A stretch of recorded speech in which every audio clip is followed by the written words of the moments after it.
I am Deepa. Welcome to my Maths channel, Easy Maths.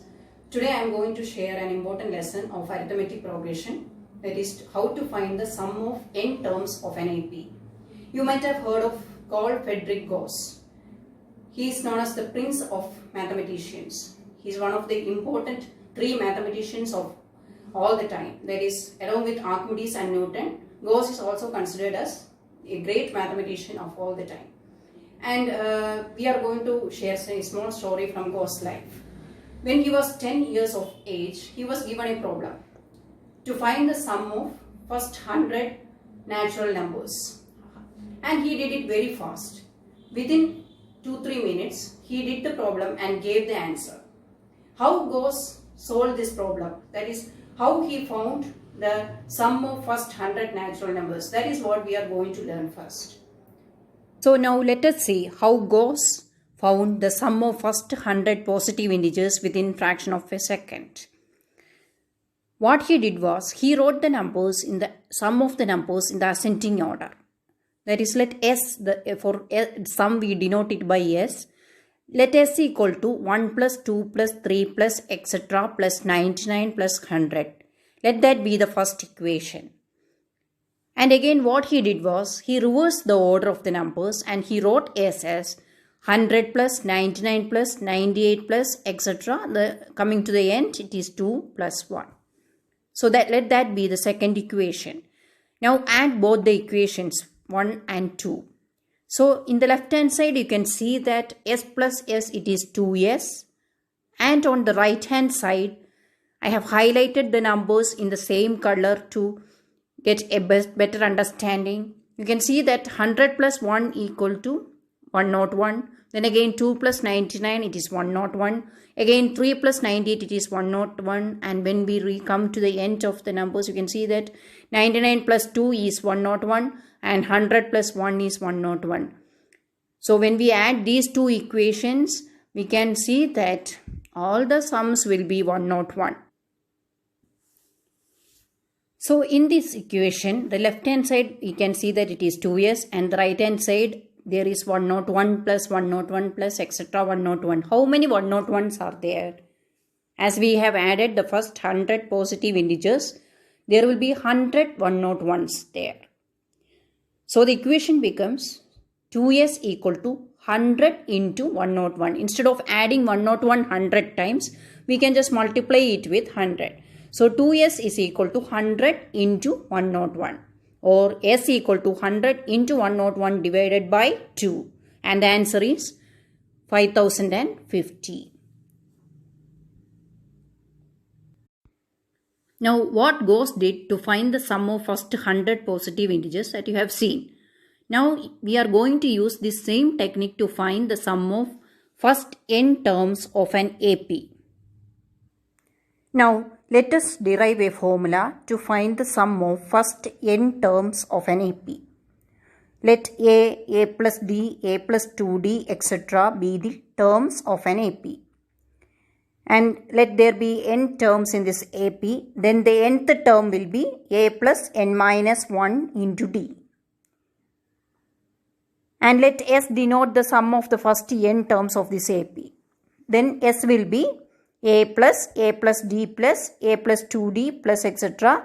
The last term is A plus n minus 1 into D.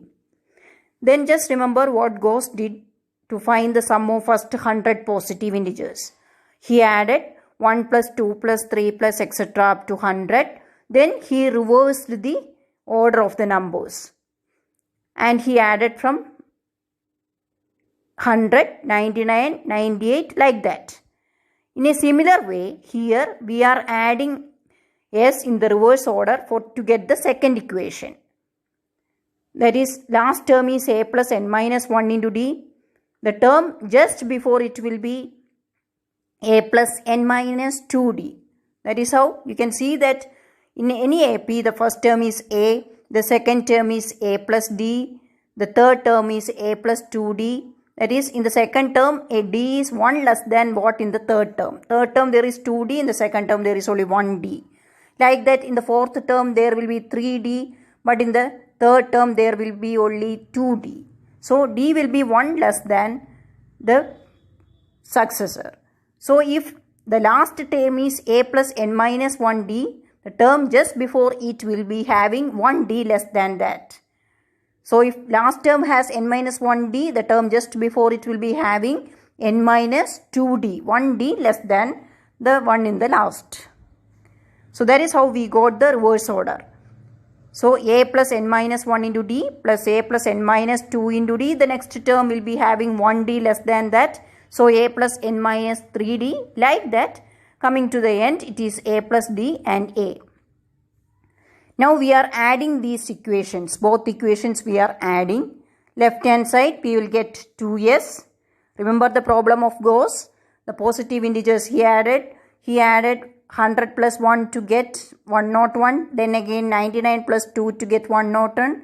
In a similar way, here also we are getting all the sums same. I have highlighted the terms we are adding.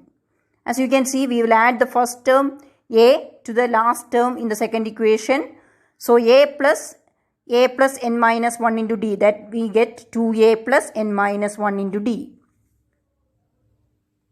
And the second term which is highlighted in the red, a plus d is added to the second term in the second equation, and that is a plus n minus 2d. When we simplify it, we are again getting 2a plus n minus 1 into d. If you look at the third one, it is a plus 2d, and that is added to a plus n minus 3d. The numbers are highlighted in yellow. So that also when simplified, we are reaching at the same equation 2a plus n minus 1 into d.